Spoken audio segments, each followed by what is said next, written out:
अंबा पाहि शिशुबिन्दुपदने कम्भुग्रीव कठोरकुचकुम्भे अम्भरतमान मध्ये संभरिपुरवैरि देवी मां पाहि चरणं प्रपद्ये मां पाहि चरणं प्रपद्ये। చాతుర్మాసం అనేసరికి ఆషాఢ శుద్ధ ఏకాదశి నుంచి ప్రారంభం అవుతుంది. అయితే ఈ చాతుర్మాసంలో వరుసగా బలిచక్రవర్తిని పాతాళలోకానికి పంపిన తర్వాత బలిచక్రవర్తి వరం అడగడం ద్వారా శ్రీ మహావిష్ణువు 4 నెలలు యోగ నిద్రలో ఉంటాడు. ఆ యోగ నిద్రలో ఉన్నటువంటి కాలము ఆషాఢము, శ్రావణము, భాద్రపదము, ఆశ్వేజము, కార్తీకము. అయితే ఆషాఢ శుద్ధ ఏకాదశి నుంచి ప్రారంభం ఉంది ఈ చాతుర్మాస దీక్ష. భాద్రపదం, ఆశ్వేజం, కార్తీకం ఈ 3 నెలల్లో పూర్తిగా ఉంటుంది. అందులో విశేషంగా వచ్చేవి ఏమిటంటే ఆషాఢ మాసంలో గురు పౌర్ణమ, తర్వాత భాద్రపద మాసంలో వినాయక చవితి, ఆశ్వేజ మాసం వచ్చేసరికి దసరాలు అని చెప్పి ఉంటాయి. కార్తీక మాసం ఇంక ఈశ్వరుడికి ప్రత్యేకమైన రోజులు. అయితే ఈ ఆశ్వేజ మాసంలో చిన్నల నుంచి పెద్దల వరకు కూడా చెప్పుకునేది ఏమిటి అంటే దసరాలనే ప్రత్యేకంగా చెప్పుకుంటారు. ఈ దసరాల్లో అమ్మవారిని అనేక అలంకరణ రూపంలో తయారు చేసి భక్తులకి దర్శనమిస్తూ ఉంటారు. అలాగే నవదుర్గా రూపంలో కూడా అమ్మవారు దర్శనమిస్తూ ఉంటారు. ఈ నవదుర్గా రూపం వచ్చేసరికి అమ్మవారు ముగ్గురమ్మన మూలపుటమ్మ అని చెప్పి అంటారు.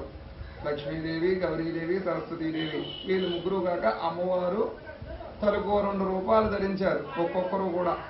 అంటే అమ్మవారు ముగ్గురు కలిపి 3 వేలు 6 రూపాయలు ధరిస్తే మొత్తం నవదుర్గా స్వరూపుళ్ళు 9 రూపాయలు అయ్యాయి. అటువంటి 9 రూపాయల్లో కూడా నవదుర్గా రూపాల్లో అమ్మవారి దర్శనం ఇవ్వడం జరుగుతుంది. అటువంటి శరన్నవరాత్రులు మన చక్కద్వారబంద గ్రామంలో ఎప్పుడు ప్రారంభమయ్యాయి అంటే చిన్నలు ఎవరికి కూడా తెలియదు అప్పుడు రోజును బట్టి. అయితే 1992 ఆంగీరస నామ సంవత్సరం ఆశ్వేజ శుద్ధ పాడ్యమ నుండి ప్రారంభం చేయడం జరిగింది. అక్కడ గ్రామ పెద్దల ఆధ్వర్యంలోనూ గ్రామ ప్రజల ఆధ్వర్యంలోనూ నవచైతన్య యువజన సంఘం వారి ఆధ్వర్యంలో అప్పుడు దేవీ నవరాత్రులు ప్రారంభం చేయడం జరిగింది. మన గ్రామదేవత అయినటువంటి సోమాలమ్మ వారి ఆలయంలో అప్పుడు ఈ దేవీ నవరాత్రులు ప్రారంభించడం జరిగింది 1992వ సంవత్సరం.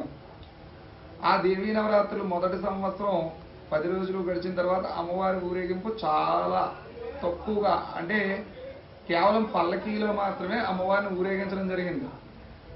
పల్లకీలో ఊరేగించిన తర్వాత 2వ సంవత్సరం ఇంకా అభివృద్ధి చేయాలి అని చెప్పి గ్రామ ప్రజలందరూ కూడా పెద్దలందరూ కూడా అనుకుని అమ్మవారి యొక్క ఊరేగింపు బండ్ల వేషాలతోటిని బ్యాండ్ తోటి అనేక అంగరంగ వైభవంగా మందుగుండు సామాగ్రి కాల్చుకుంటూ అమ్మవారిని ఊరేగింపడం జరిగింది. చాలా గొప్పగా జరిగింది.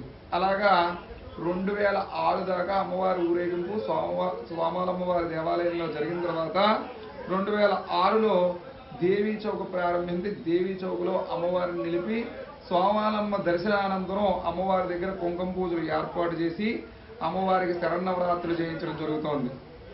అలాగే మన దేవీ చౌక్లో ఇంకా ఉత్సవాలు పెంచాలి అన్న ఉద్దేశంతో సిండికేట్ వారి బ్యాచ్ ఆధ్వర్యంలో 2010లో మన గ్రామంలో ఉన్నటువంటి ఊర చెరువులో అమ్మవారికి తెప్పోత్సవం ఏర్పాటు చేయడం జరిగింది. అలాగే 2013లో అమ్మవారికి కుంభాల సమర్పణ ప్రారంభించి సోమాలమ్మకి కుంభం సమర్పించిన తర్వాత అమ్మవారి తీర్థం ప్రారంభించడం జరిగింది. అప్పటి నుంచి కూడా తీర్థం జరుపుకోవడం జరుగుతోంది. ప్రతి సంవత్సరం కూడా తీర్థం జరుపుకోవడం అలాగా ఆనవాయితీగా వస్తుంది. అలాగే 2013 సంవత్సరం తర్వాత 2014 నుంచి ఏ గ్రామములోనూ జరపని విధంగా అమ్మవారి అలంకరణలు జరుపుకుంటూ 2014లో ఇవి కొంచెం అవసరమైన పేపర్ మీద రాసుకోవాల్సి వచ్చింది. అందువల్ల పేపర్ మీద రాసుకొని చెప్పవలసి వస్తుంది. ఈ అలంకరణలు మాత్రం కొంచెం గుర్తు లేకపోవడం కారణంగా ఆ పేపర్ మీద రాసుకోవడం జరిగింది. ఆ పేపర్ చూసుకుంటూ చెప్తున్నారు. అయితే 2014లో అమ్మవారికి 15 లక్షల రూపాయలతోటి మొదటి సంవత్సరం అమ్మవారికి అలంకరణ చేయడం జరిగింది. అలాగే 2015వ సంవత్సరం అమ్మవారికి 2 లక్షల గాజులతోటి అమ్మవారికి అలంకరణ చేయడం జరిగింది. అలాగే 2016వ సంవత్సరం అమ్మవారికి నవదుర్గా స్వరూపిణి కాబట్టి 9 రకాల పువ్వులతోటి అమ్మవారిని అలంకరణ చేయడం జరిగింది. 2017వ సంవత్సరం వచ్చేసరికి అమ్మవారికి పసుపు కుంకుమలు సౌభాగ్యానికి సంబంధించిన వస్తువులు ఏమైనా సరే చాలా ఇష్టం కాబట్టి అమ్మవారిని ప్రత్యేకంగా 2018 వచ్చేసరికి అమ్మవారికి రుద్రాక్షలతో అలంకరణ చేయడం జరిగింది. అలాగే 2019లో భూలోక కల్పతరు ఆకులతోటి అలంకరణ చేయడం జరిగింది. అలాగే 2020 సంవత్సరం వచ్చేసరికి ప్రజలందరూ కూడా చాలా ఇబ్బంది పడినటువంటి రోజులు కరోనా. ఆ సంవత్సరం మాత్రం అమ్మవారికి తీర్థం జరపకుండా, అమ్మవారి అలంకరణ జరపకుండా కేవలం నవరాత్రులు మాత్రమే జరుపుకోవడం జరిగింది. అలాగే 2021 సంవత్సరం మళ్ళీ అలంకరణ ప్రారంభించడం జరిగింది. 2021 సంవత్సరం నవధాన్యాలతోటి అమ్మవారిని అలంకరణ చేయడం జరిగింది. అలాగే 2022 సంవత్సరం అమ్మవారి గురువింద గింజలతోటి అలంకరణ చేయడం జరిగింది. అలాగే ఈ 2022, 2020 మధ్యలో 2021 సంవత్సరం ఆడవారికి ప్రత్యేకమైనటువంటి రోజులు ఎప్పటి నుంచి అంటే ఉండ్రాల తద్ది వెళ్ళిన దగ్గర నుంచి అట్ల తద్ది దాకా కూడా ఆడవారికి ప్రత్యేకమైన రోజులు పండగ కింద జరుపుకుంటారు. అయితే పూర్వం రోజుల్లో తద్ది వచ్చిందంటే ప్రత్యేకంగా ఉయ్యాలు కట్టుకుని ఆ ఉయ్యాలు ఊగుతో ఆడవారు ఆడుకుంటూ ఉండేవారు. ఈ రోజులను బట్టి ఆడుకునే పరిస్థితులు లేవు. అయితే ఉండ్రాల తద్ది నాడు అమ్మవారికి గౌరీదేవికి పూజ చేసిన తర్వాత అమ్మవారిని వీధుల్లో గౌరీదేవిని ఏర్పాటు చేసుకుని పూజలు చేసేవారు. ఎప్పటి వరకు అట్ల తద్ది వచ్చే వరకు కూడా పూజలు చేసేవారు. పూజలు చేసిన తర్వాత అమ్మవారిని అట్ల తద్ది నాడు సాయంత్రం నైవేద్యాలు పెట్టి సాగనింపేవారు. అటువంటి గౌరీదేవిని 2021 సంవత్సరం ఎవరు బాగా అలంకరిస్తారు అని చెప్పి వారికి బహుమతులు కూడా ఏర్పాటు చేద్దామని చెప్పి మన దేవీ చౌక్ దగ్గర అమ్మవారికి గౌరీదేవి అలంకరణ అని చెప్పి కార్యక్రమాన్ని ఏర్పాటు చేయడం జరిగింది. 2021 సంవత్సరం ఏర్పాటు చేసిన తర్వాత 2021, 2022, 2023 కూడా చేయడం జరిగింది. 2023లో అమ్మవారిని మళ్ళీ విప్ప పువ్వులతోటి అలంకరణ చేయడం జరిగింది.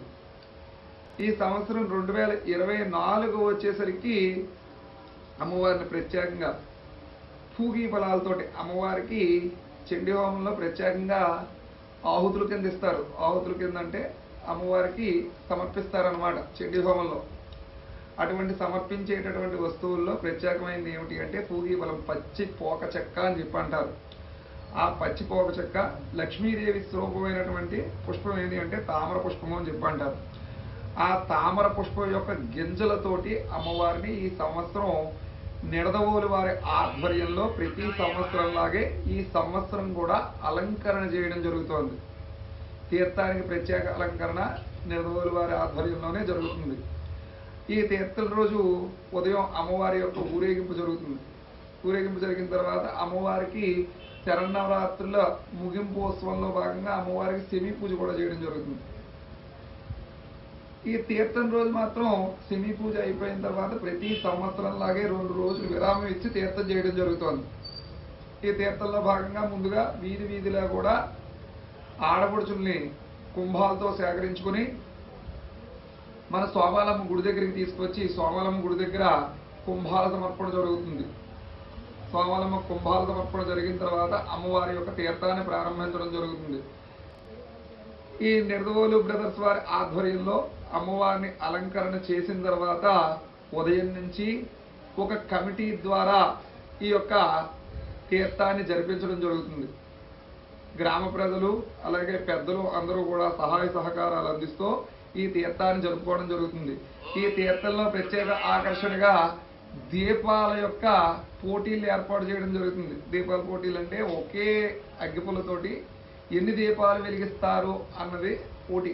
అటువంటి పోటీలు అలాగే ఉయ్యాల జంపాల అనే పోటీలు కూడా ఏర్పాటు చేయడం జరుగుతుంది.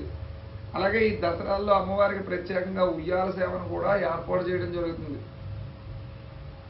అలాగే ప్రతి సంవత్సరంలాగే ఈ సంవత్సరం కూడా అమ్మవారికి 15వ తారీఖున ఉత్సవం ఏర్పాటు చేయడం జరిగింది. కాబట్టి ప్రతి సంవత్సరంలాగే ఈ సంవత్సరం కూడా అమ్మవారి యొక్క ప్రత్యేక అలంకరణ ఉంటుంది. కాబట్టి ఈ అలంకరణని చుట్టుపక్కల గ్రామాల నుంచి భక్తులందరూ వేయించేసి దర్శించుకుని అమ్మవారి యొక్క తీర్థ ప్రసాదాలు స్వీకరించి అమ్మవారి యొక్క గొప్ప పాత్రలు అవుతారని కోరుకుంటున్నాను.